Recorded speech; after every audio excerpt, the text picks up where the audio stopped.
Bonjour à tous, je m'appelle Manuel Juarez et je suis créateur du challenge 0 à 10 000 digital. Donc, je suis originaire de Mercier. Je viens vraiment d'une famille normale, un peu comme tout le monde. Mon père travaillait dans la construction, ma mère était femme au foyer, puis elle s'est toujours occupée de nous, des trois enfants, quand on était à la maison. Puis, ouais, c'était vraiment normal.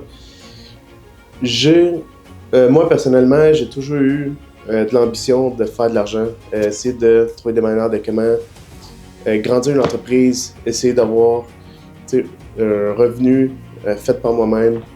Puis je pense que c'est ça qui m'a toujours poussé à avancer des nouveaux projets, à aller plus loin, puis à créer un impact dans notre économie.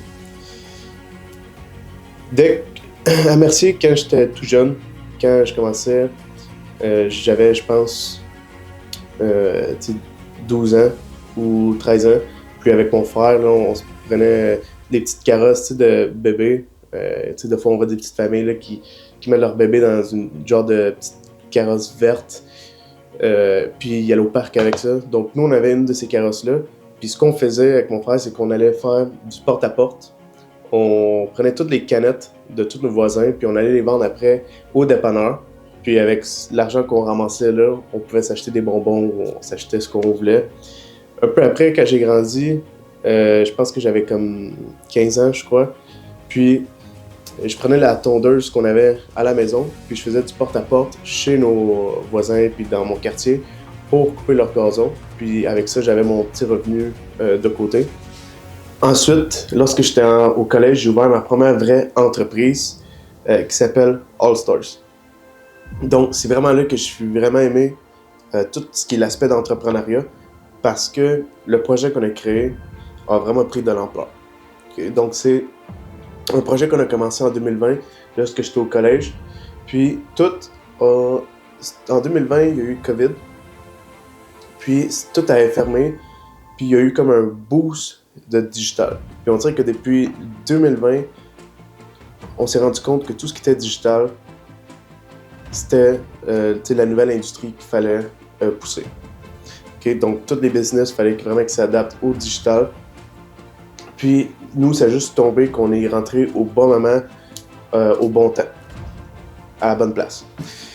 Donc, ce qu'on a créé au début comme projet, c'était organiser des tournois de rap.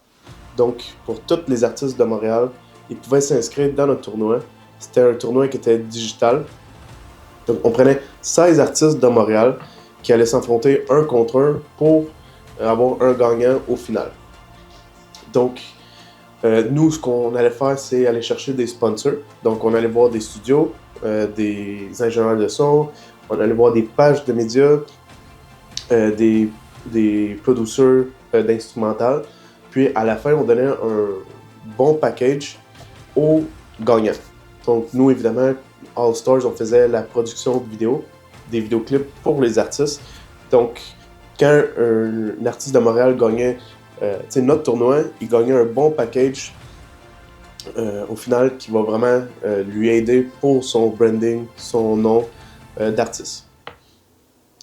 Donc, vu qu'on était dans ce temps vraiment en 2020 où est-ce que tout était fermé et tout ce qui marchait c'était digital, on a vraiment gagné beaucoup de traction, beaucoup d'impressions. Il y a beaucoup de personnes qui ont vu ce tournoi-là. C'est ce qui nous a permis aussi d'aller chercher des sponsors. Puis, pendant tout le long du tournoi, nous, on promotionnait nos sponsors. Puis, au final, eux, ils nous donnaient un service gratuit qu'on peut offrir justement à l'artiste. Donc, ça, c'était vraiment notre côté niveau stratégie. On organisait ces tournois-là. Puis, le monde, après, se rendait compte que nous, on faisait des vidéoclips. Ah, il y avait ce studio là-bas. Ah, il y a ce ingénieur de son. Il y a ce producer de musique instrumentale.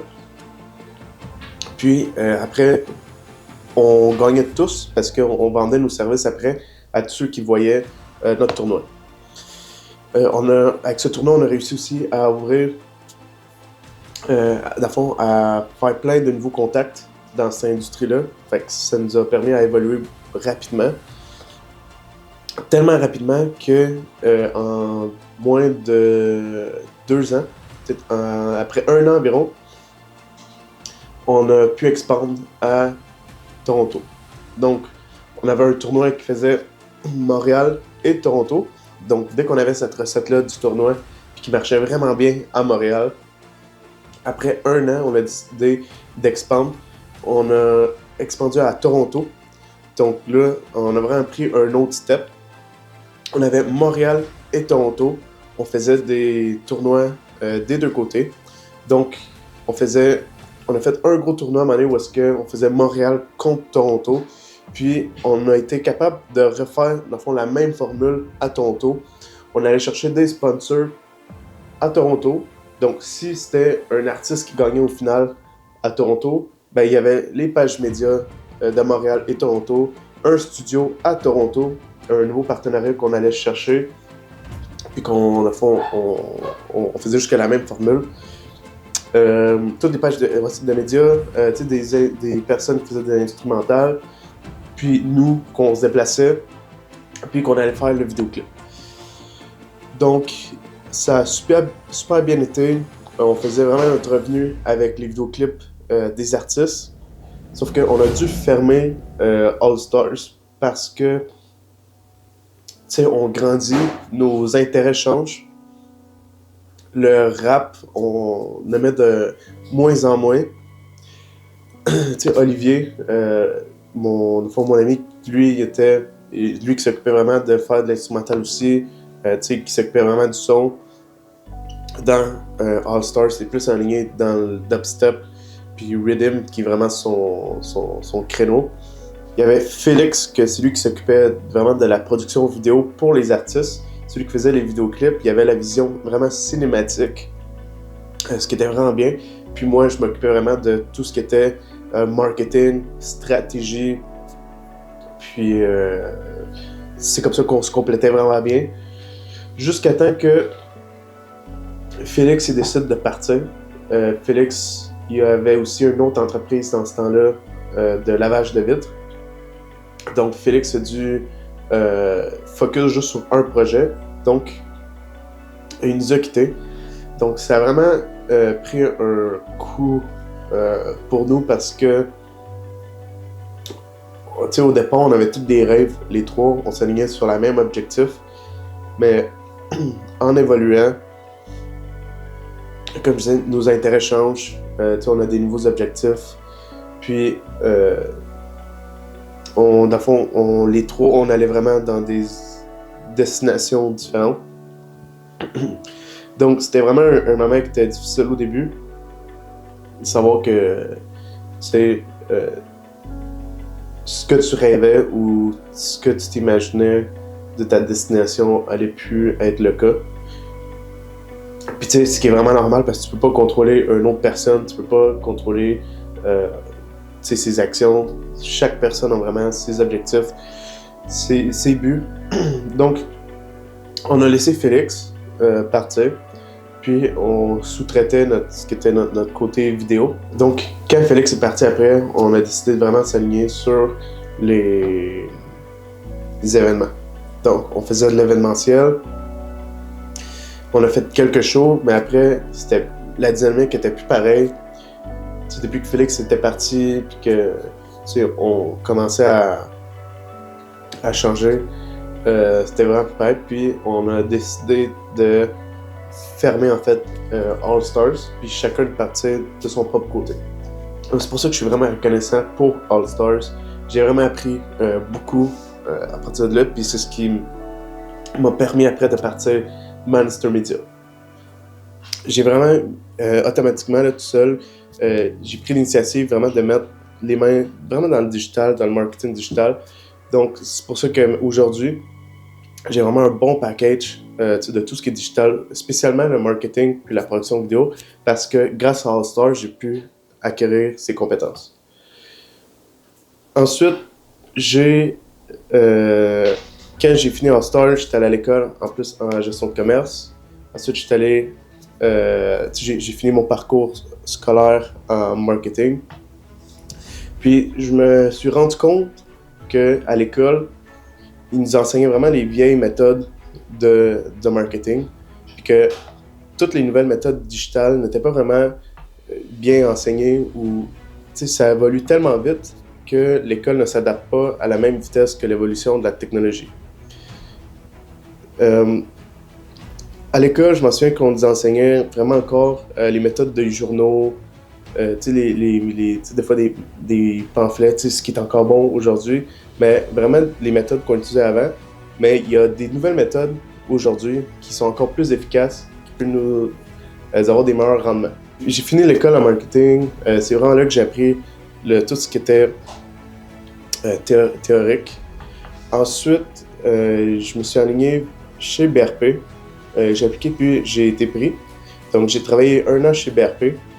Puis c'est là que j'ai vraiment pu mettre un peu plus en pratique tout ce qui est le niveau pratique du marketing. Donc j'ai pu voir vraiment comment ça marchait, le marketing vraiment dans une grosse entreprise comme BRP. Puis j'ai juste plus masterisé cette compétence. Ensuite, après 1 an, je me suis fait offrir un poste chez 24. Donc, 24 qui est une start-up d'ici de la rive sud de Montréal. C'est le marketplace pour les matériaux de construction. Ce marketplace-là, c'est une nouvelle plateforme que tu peux retrouver sur le site web. Puis, c'est des matériaux que, après des surplus de projets ou même dans votre entrepôt, des surplus que vous aviez, vous pouvez les revendre sur cette plateforme puis récupérer de l'argent à partir des surplus que vous n'utilisez plus. Donc, j'ai intégré la startup, sauf que avant d'intégrer sous forme d'employé, j'ai ouvert en fait ma propre agence de marketing. Si j'ai décidé de rentrer sous forme d'agence ou au lieu qu'être un employé chez 24, c'est parce que je voulais travailler sous mes politiques. Donc ça, c'est ma situation actuelle. J'ai mon seul client qui est 24. Puis là, je veux passer dans ce challenge-là. Je veux me pousser à monter un revenu de 10 000 $ par mois. Puis je veux vraiment documenter tout mon parcours parce qu'il y a d'autres personnes qui sont dans la même situation que moi, qui veulent se partir en affaires, qui veulent travailler dans le digital, qui ont un peu les mêmes objectifs que moi, qui veulent voyager, les mêmes rêves. Donc, ça, c'est vraiment pour tout documenter. Je veux que les personnes voient que c'est possible, que ça se fait, puis que toutes les vidéos que je vais mettre sur YouTube, qui peuvent aller les voir un par un, puis vraiment voir toute l'évolution pour arriver à notre objectif de 0 à 10 000 $. Le but de ce projet-là, c'est de créer une communauté, de rassembler toutes les personnes semblables, puis qu'on s'entraide, qu'on se partage des connaissances, puis qu'on puisse vraiment arriver à notre objectif. Je jure d'être totalement transparent. Toutes mes vidéos vont vraiment être basiques, qui n'auront pas beaucoup d'editing, parce que c'est vraiment juste de faire rapidement les vidéos, les mettre, puis être le plus productif possible. C'est ce qui conclut où est-ce que je suis rendu en ce moment dans mon agence. Les derniers mois, j'ai vraiment étudié les automatisations en intégrant l'intelligence artificielle. On a vu que dernièrement, l'intelligence artificielle a vraiment évolué. Puis j'ai vu qu'il y avait vraiment une opportunité dans ce domaine. Fait que c'est pourquoi ces derniers mois, je me suis éduqué. J'ai vraiment masterisé quand faire des automatisations. Puis je vais tout vous montrer ça. Je vais être vraiment transparent. Je vais vous montrer tous mes outils, mes façons de faire, les prix que je mets sur chaque service. Puis tout va être sur YouTube. Donc je vais tout mettre. Je vais mettre vraiment de l'information valorisante pour chaque personne qui vont vouloir se partir dans le digital, en espérant qu'avec ça, vous puissiez vraiment partir de zéro puis arriver à 10 000 $ par mois, digitalement. Ce projet, c'est vraiment le plus gros projet que je vais commencer. Ça va tellement être un gros projet que je vais mettre ma réputation en jeu. Donc, j'ai vraiment hâte parce que ça va me pousser, puis ça va vraiment prouver de ce que je suis capable. Puis, je vais vraiment me forcer. J'ai vraiment envie là, de créer un gros impact. Pour dire que je peux pas rester tranquille. Il faut que je m'occupe. Il faut que mes ambitions sont trop grosses pour ne rien faire. Donc, c'est pour ça que je crée, dans le fond, cette communauté-là. Puis, je vais la grossir. Je vous jure, je vais créer la plus grosse communauté d'entrepreneurs digital au Québec. D'accord? Donc, je vais créer la plus grosse communauté d'entrepreneurs digital au Québec. Donc, comment je vais faire ça? Je vais vraiment montrer mon parcours, toutes les étapes que je vais faire pour pouvoir atteindre notre objectif. Aussi, que si je peux inspirer d'autres personnes à faire ce challenge, moi, je vais vraiment me sentir accompli, puis je vais tout faire pour t'aider. Cette communauté-là va être faite pour ça. Tu sais, moi, je vais vraiment être transparent, je vais donner tous mes secrets, parce que j'ai pris mes secrets d'un peu partout sur YouTube. Fait que si je peux redonner dans le fond ce qu'ils m'ont donné au Québec, moi, ça m'accomplit, là. Donc, si tu regardes mes vidéos, je suis content que tu regardes mes vidéos. Je vais vraiment mettre beaucoup de vidéos, je vais mettre des tutos, je vais mettre des backscenes, je vais mettre des business talks où on va se parler entre nous. C'est un peu comme un journal de bord aussi. Donc, c'est vraiment là que je veux vraiment te conter tout ce qui se passe, tous les obstacles que je vis, comment qu'on peut contourner aussi tous ces obstacles-là. Puis, ça va être intéressant. Ça va être... j'ai hâte de commencer. J'ai faire des vidéos, vous montrer tout ce que je suis capable. Puis, cette communauté-là va être vraiment nice. J'ai vraiment des gros plans pour cette communauté. Puis, en espérant que on puisse tous s'entraider puis évoluer dans ce projet. Donc, suis ma chaîne, reste actif dans cette communauté-là parce que je te jure qu'elle va grossir rapidement. Toute la valeur que tu vas en sortir de mes vidéos vont être enrichissantes. Fait qu'il ne manque aucune vidéo. Active la notification dès que je mets une vidéo. Suis ça, je vais être transparent. Si tu partes aussi dans ce challenge-là, écris-moi. On va te connecter ensemble. On va s'entraider. Puis, on va, nous tous, atteindre notre objectif de 10 000 $ par mois. Donc, on se voit dans nos prochaines vidéos. N'oublie pas de t'abonner, like, puis activer les notifications. Donc, à la prochaine.